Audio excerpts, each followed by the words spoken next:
Today, Hillary Clinton's campaign confirms that the former Secretary of State gave a voluntary interview to the FBI this morning about her email arrangements while she was at the State Department. This comes amid controversy over a meeting between former President Bill Clinton and Attorney General Loretta Lynch.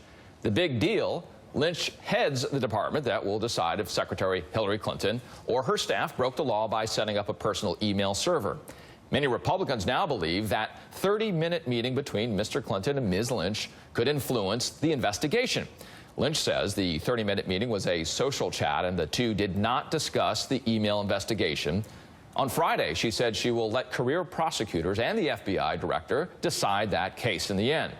Now, in the past, Secretary Clinton has also maintained she has nothing to hide and is fully willing to make public all work correspondence. And there's a lot of it. Just look at some of the facts and figures on what's been found and what Secretary Clinton has disclosed, according to the New York Times. Of the work correspondence Clinton disclosed to those looking into the case, there are 30,322 emails that have been released or made public. None were marked classified when they were sent, and it's not known if Secretary Clinton knew if those emails had classified information in them. Now, since being sent, though, 2,028 of them have been classified as confidential, the lowest classification. 65 have since been classified as secret. Then there are the emails that were disclosed by Clinton but not released as of yet. Of those, 22 are known to have top secret information. 18 other emails not released are correspondence with President Obama. Those will not be released until after he's out of office. Again, that's of the emails handed over by Secretary Clinton, but are there still more not included in her disclosure so far? The State Department Inspector General says there are. Just this week, an example of that: the Washington Post reporting 160 emails found that were not in Clinton's disclosure to the State Department.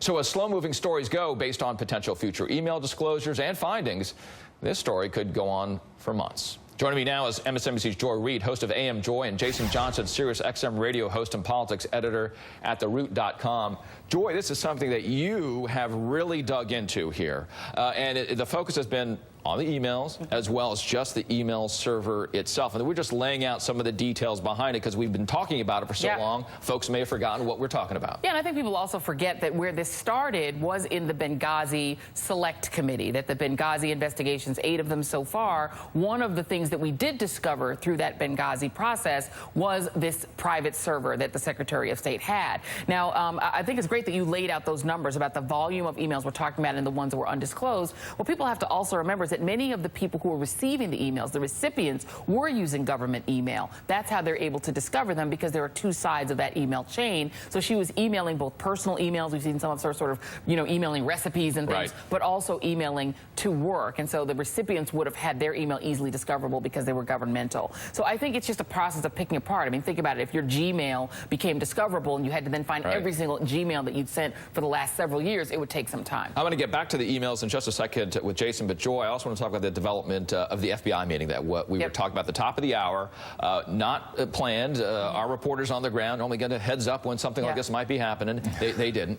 And I think what's happening now is that you're seeing the Comey investigation coming to an end. And usually when you have an investigation of this source, the sort of biggest person involved in it, which of course would be Hillary Clinton, is usually the last person to be interviewed. So I think this signals on the good side for the Clinton campaign that this is coming to an end. Once Hillary Clinton herself is interviewed, I can't imagine there'd be much more unless something in that interview causes new developments to come up and then cause additional people to be interviewed. I think we are seeing this come to a close. Jason, your thoughts on this, because it was not another good week for Donald Trump, but this was not necessarily what Secretary Clinton wants to be talking about right now.